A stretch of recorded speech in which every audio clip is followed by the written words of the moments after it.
Okay, good morning, everyone. It's really a pleasure to be here, and I'm happy to share today with you some recent unpublished data we've generated around the performance of selected RDTs for the detection of asymptomatic malaria infection.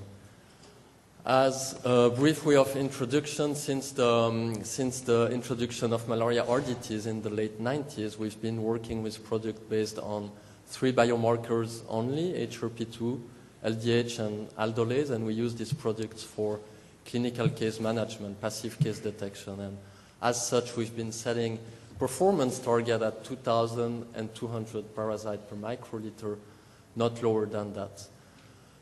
I think it's fair to say also that we have few species-specific products besides falciparum, and that we have, as compared to falciparum product, we see relatively poor PV performance with malaria RDTs.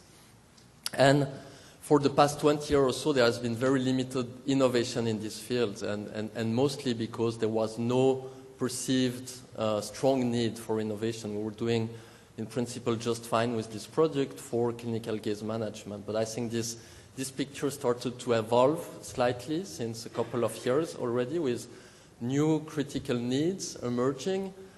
The first one being the elimination imperative, so meaning that we need point-of-care tests to support active case detection, going after those low-density asymptomatic infection. Another need is overcoming the Vivax neglect, so clearly we need better products for Vivax. And we also now, we've seen since quite a few years actually, HRP2, HRP3 deletion, so potentially having new biomarkers for falciparum is also something important. And I think with this new picture, the product that we have, they do not really fit quite well with these needs. And so there is now, I think, a clear need for innovation. That's the, well, basically efforts to come with this needed innovation, supported by BMGF, are coming to fruition. And so we, since a bit more than a year now, we have the first of these so-called highly sensitive RDT that is commercially available. So just very briefly, this is HRP2-based RDT. It has 10-fold improved analytical sensitivity. It works just like a normal RDT, so it takes 5 microliter of capillary blood. You have results in 20 minutes, and reported LOD in terms of parasitemia are in the range of 1 to 10 parasite per microliter, although it's a bit, we shouldn't necessarily talk about LOD in terms of parasitemia, and I'll come back to this during my presentation. So what I'll show you today is basically us taking advantage of a relatively large asymptomatic specimen bank that we've been developed to support the development of this test, to look at what is the actual performance of this test that has been specifically developed to do active case detection, look at asymptomatic infection, and actually understand how it compares to other RDTs, especially because the way RDT performance is evaluated is against that threshold of 200 parasite per microliter, and it's not suited to detect improvement in performance below that level. So let me give you a few words about that specimen bank. So it contains 1,120 EDTA anticoagulated venous whole blood specimens, which were collected between 2015-17, which are stored as 200 microliter aliquot. We've been setting up specimen collection in 7 different countries. This includes Peru, Senegal, Côte d'Ivoire, Zanzibar, Cambodia, Vietnam, and the Philippines. And the way we went about this specimen collection is the following. So we've been setting up cross-sectional surveys in all these countries, screening typically 1,200 people or more. And I'm specifically mentioning that we excluded people with recent clinical malaria episode, because we were trying to actively filter out for HRP2 persistence. So obviously, because we were going after asymptomatic, obviously one exclusion criteria was actual fever or history of fever in the past 7 days, but we also excluded people who have taken an antimalarial in the past 4 weeks. And we've been screening people on site with LAMP or mobile PCR when it was available. So on one hand, this gave us an estimate of what is the asymptomatic prevalence in those sites in adult populations. And because of this technique, we managed to have results within less than 24 hours, so we could get back to a subset of those people and collect venous blood from typically 100 negative individual and 25 PF positive individual, and also 25 Vivax when it was in a Vivax endemic country. So we would typically collect 15 milliliter of blood that we would rapidly aliquot and freeze on site. And we were using, and we got in average about 70 aliquots from specimen. And we were using some of them to do quite extensive characterization. So there was light microscopy done on site, but we've been doing also a number of PCR with those aliquot, regular nested PCR, a high volume PCR, reverse transcription qPCR on a subset of the samples. We've been looking at the antigen concentration using a classical ELISA, but also highly sensitive Quansis Qplex ELISA together with SPAS. We looked also for the PF samples at the HRP2, HRP3 deletion and have done the HRP2 genotyping. So this is what we ended up with. So in total, we've been screening a bit more than 11,000 people, and you see that the P. falciparum asymptomatic prevalence in those different countries range from 0.6, very low in Zanzibar, where we've been screening close to 3,000 people, to as high as almost 14% in Côte d'Ivoire. And we've collected around 150 specimens in all those countries for a total of 1,120 specimens, representing roughly about 70,000 aliquots.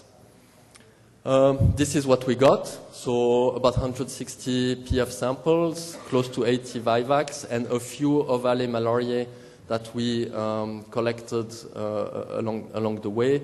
Couple of mixed species infection, 3 undetermined, and close to 800 negative specimens. So looking at the parasitemia distribution of these samples, you see that it varies based on the species. We have very low parasitemia for the ovale sample, but otherwise for falciparum, Vivax, malaria, it's around 10 parasites per microliter, a geometric mean.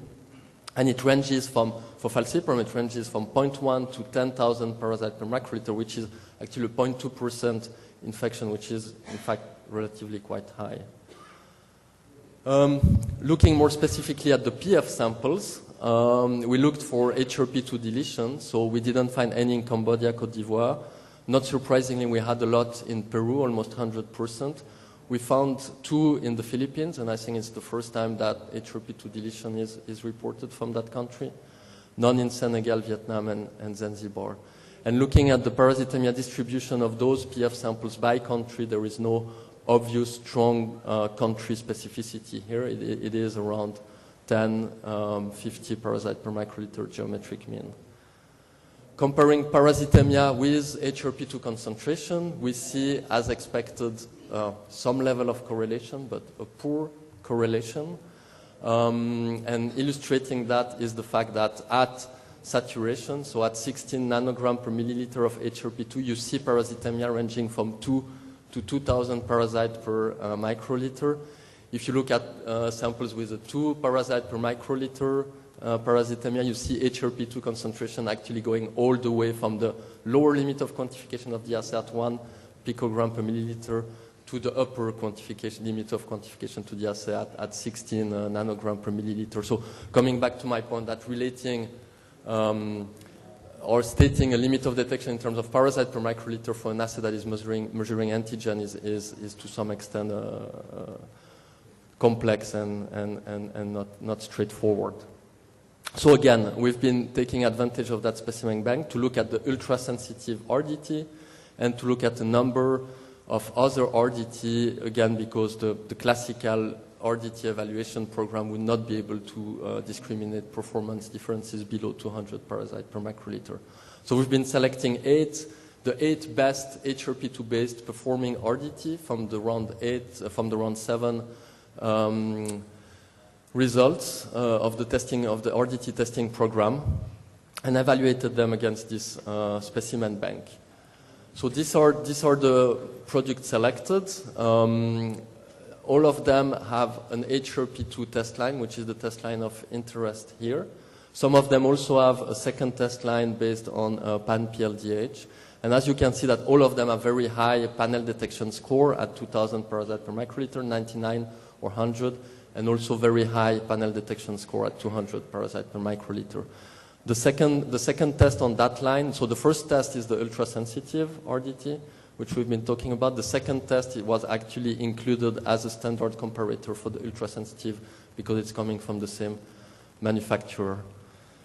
The samples we picked from the specimen bank to look at the performance of this test are the following. So basically we've been taking all the monospecies samples that we had, plus a random selection of 200 negatives to match the same geographical origin of those samples. And that evaluation was done at the Pasteur Institute in Cambodia with the group of Didier Ménard. Each RDT was tested in duplicate, and each test was read by 2 readers, and we've been averaging the results of those for evaluation. You see the geometric mean of the different samples we used. You see the average HRP2 distribution, so it's at 6 nanogram per milliliter for the PF samples. We had a few PF HRP2 deleted included there as well. Obviously, there is very low HRP2 level there, and you see that also in the negative, you have a very low HRP2 level. So first, looking at the invalid test. So out of the 906 reactions that we've done with each of the RDT, we've seen very, very few invalid results. Just a handful, and mostly because of absence of control line or red background, but no big issue at all here. And this is, the core of the results. This is showing the sensitivity and specificity of these products when evaluating the 148 PF HRP2 positive samples and the 200 negative ones. So what you see is that actually sensitivity ranges from 36 to 66%, and sensitivity and specificity is universally high at 99 or 100%. So it's quite obvious to see that the ultra-sensitive RDT is the one with the best sensitivity, but there is also a range of sensitivity from these other products that we've evaluated. Looking at this in a bit more detail, we see something that makes perfect sense. So it's those samples with the highest HRP2 content that are seen by all RDTs. You see that it's only the few samples with the highest HRP2 concentration that report that are positive for all the 9 products. As HRP2 concentration decreases, you have less and less RDT positives. If we look at each product individually, it's quite clear to see that what is driving the increase in the clinical sensitivity of the ultrasensitive RDT is the fact that it detects those additional infections at lower HRP2 concentration that are missed by most of the other tests.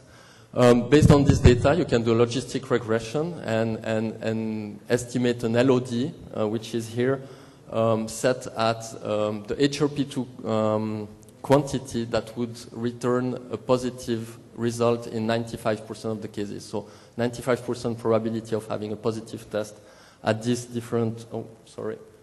HRP2 concentration. And again, you see that the ultrasensitive has the lowest LOD.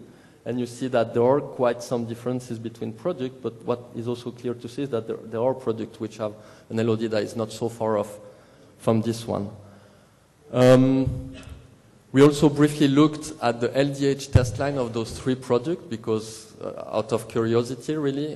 Here I want to mention that those products were not selected as being the best LDH performing product, so it's not necessarily representative of what you could achieve today if you take the best LDH product, but this is what we've seen with those products. So I'm showing again the performance of the HRP2 test line for the PF infection, and if you look at the pan-LDH test line for those same PF infection, this is what you get. So obviously lower detection, lower sensitivity.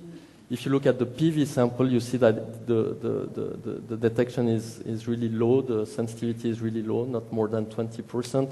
And none of those tests, none of those pan-PLDH test line could detect any of the P. malariae and P. ovale samples, but these are extremely low parasitemia samples, not really surprising. So in conclusion, we've seen that screening asymptomatic individual in all those different countries by PCR or LAMP allowed to identify asymptomatic infection at a prevalence ranging between 0.6 and 14%. Using that specimen bank that actually represents quite a wide geographical diversity, we see that product with quite identical panel detection score can show very variable results in those asymptomatic samples with sensitivity ranging from 36 to 66%. In fact, for all this RDT, including the ultrasensitivity, it's only a fraction of all those infections that are being detected.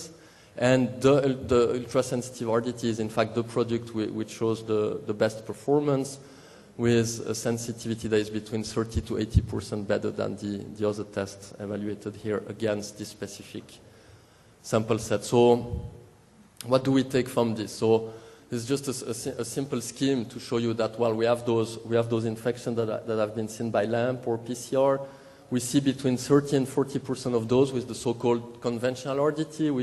We see 66% of those with the ultrasensitive RDT. So I guess the first message is that it's quite clear, and we all know that doing active case detection, screen and treat using conventional RDT does not allow you to get sustainable reduction in transmission. This is not a viable approach. It's slightly beside the point of beside the scope of this presentation, but I think that there is a potential untapped. There is an untapped potential of the LAMP technology here. What we've seen is that in many cases, the negative samples that we collected based on the LAMP results, they were found to be actually negative even when looking at with ultra-sensitive PCR. And of course, it's something you would expect if you collect only 100 samples and have an asymptomatic prevalence of less than 1%, but we've seen the same in places with 5–10% asymptomatic prevalence. So it feels to us that we see most of it with the LAMP in that context. And then, of course, the most important question is what do we do with the infection we can see with that ultra-sensitive RDT? And the typical question is, do we care about those infections? Do we actually need to detect them or not? And what people typically ask is whether, those people have gametocyte. Do they have enough gametocyte to transmit? And so the typical answer is that more research is needed, that we need to understand these things and we need to model this. But maybe this is, in fact, a simple approach. What we would really need to understand is what is the trajectory of those infections. How many of these can, at some stage or another, have the capacity to transmit? How many of these will self-resolve? And so, again, you could do more research to completely model this. But I think when we consider this question, there is also maybe another simple fact that we should keep in mind is the fact that having parasite in you that feeds off your blood is very unlikely to be a good thing for you. So I think that if we could, I think we should remove all those infections, whether they transmit or not, whether they're symptomatic or asymptomatic. Of course, I understand that malaria endemic countries are mostly resource-limited settings, and that you need to prioritize your intervention, you need to prioritize your tools. But I think we should also keep in mind very down-to-earth thing that is parasites are bad for you. The last point is that it seems that there is some sort of continuum between the performance of those different tests. So maybe that dichotomy between ultra-sensitive and conventional RDT is to some extent artificial. Do we really need to set this threshold and this difference? I'm not sure this is really relevant. So final point is there are additional highly sensitive point-of-care diagnostic tests are being developed. I think we'll hear about that in the next presentation, and this is a good thing. I don't think it's the lack of tools that should dictate our anti-malarial strategies. And I think better, more sensitive diagnostic tests will actually mean better and new ways to tackle malaria, not necessarily divergence of resources. And I also think it's clear we need better biomarker to circumvent the limitation of HRP2, so something that shows no persistence unless you're interested to see past recent infection and no deletion. And the final word is about that specimen bank I mentioned. So I think this is a really highly valuable resource. I think it's a unique resource. I think it is a great tool to actually do benchmarking, to do evaluation of diagnostic tests. And the reason we maintain this specimen bank is actually to help in the development of malaria tests that can actually address this type of asymptomatic infection. So we now open this specimen bank to request, and please go to our website to get more information about this if you're a test developer and if you have something that has the capacity to address asymptomatic infection. And this is the acknowledgement. This is really a large collaborative effort. It's really a lot of people we had the chance to work with doing the specimen collection, doing the characterization, and this RDT evaluation. And of course, we're thankful to the sponsor who enabled this work. Thank you very much.